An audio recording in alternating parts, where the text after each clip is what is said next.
How's it going, Sonic Moto fans and riders, non-riders, all those that are just here to watch videos because they enjoy videos and YouTube and the community that have witches around it, aka everybody. Hello everybody, I'm Sonic Moto. Today I want to talk about how to pick your first motorcycle.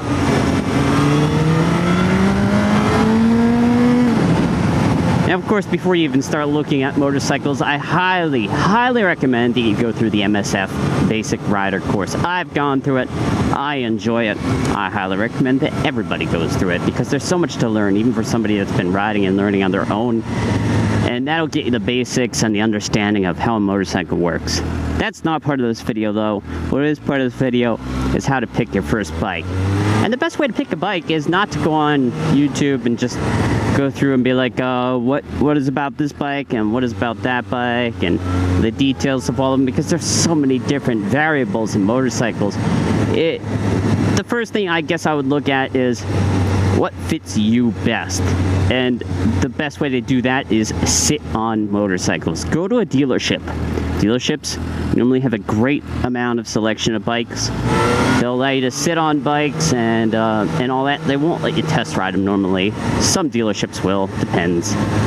They also may require that you put down money before you sit on these bikes.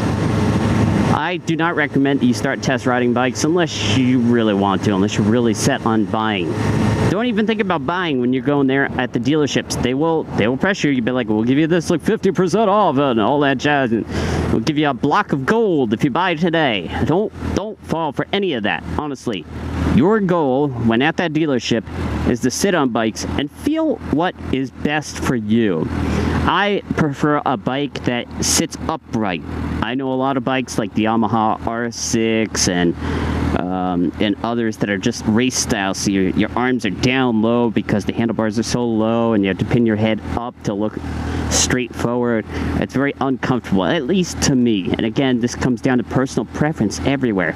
Sit on motorcycles, get a feel for at least just sitting on one. See how high they are, because some motorcycles sit really high compared to others. And if you're going to be tippy-toeing your bike left and right, well, that's honestly that's not going to be all that comfortable whenever you stop at a light. Other people, maybe, again, personal preference, maybe that's not going to bug you too much.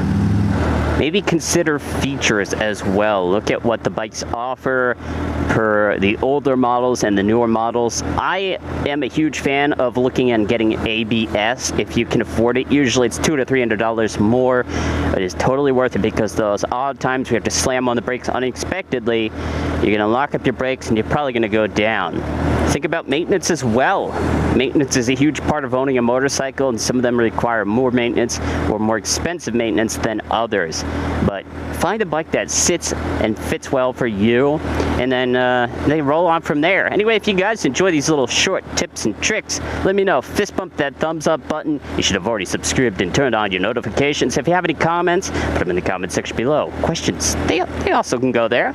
No discrimination in the comment section. Anyway, if you ride safe. This is Sonic Moto, signing out.